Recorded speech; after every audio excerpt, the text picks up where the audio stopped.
Jakarta Utara dan Jakarta Barat yang biasanya menjadi lumbung suara Ahok pada putaran kedua ini lepas. Itu yang saya katakan, blessing.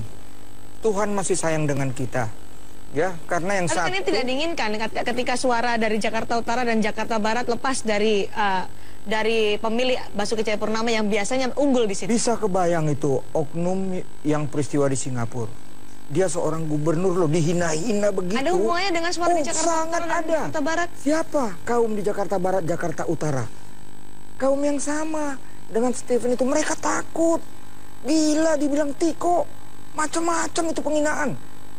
Ini murni sentimen agama? Wah, jelas dong. Dan jualan juga jualan agama. Ini harus diingat. Ya, karena itu kita ambil hikmahnya saja.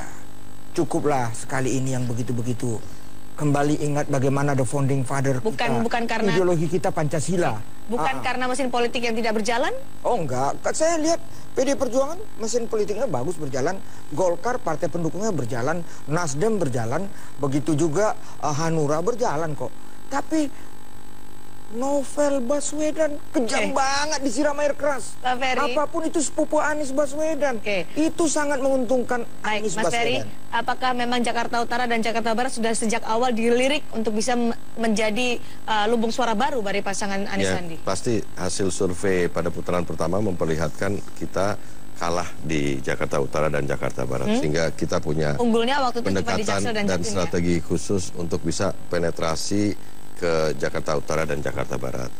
Ya tentu hasilnya menurut hemat kami meningkatkan suara dukungan Anies Sandi di sana, dan saya rasa juga karena memang tadi sebenarnya memang mengejar di situ ya, di Jakarta Utara dan Jakarta Barat. Pak Jarod ini sebenarnya pada saat putaran pertama memang mungkin itu angka yang paling maksimal 43% itu. Jadi apapun atau faktor-faktor apapun, kecuali ada faktor-faktor yang luar biasa, itu bisa naikin sampai kemudian lebih dari 50%. Nah, kan sebenarnya seiring dengan itu, rencana teman-teman dari paslon nomor 2 itu kan pengennya menang satu putaran.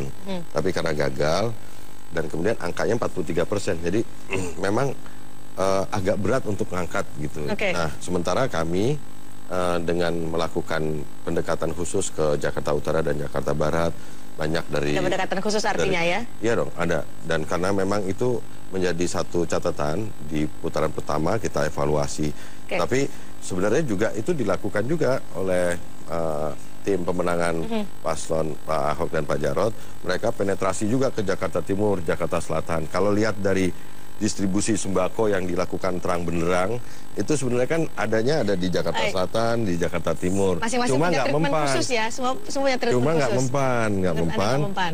Ya akhirnya gagal, malah memperlihatkan perolehan suara Anies Sandi di Jakarta Selatan, Jakarta Timur, dan pusat itu selisihnya banyak. Jakarta Pusat pada putaran pertama menang Ahok Jarot.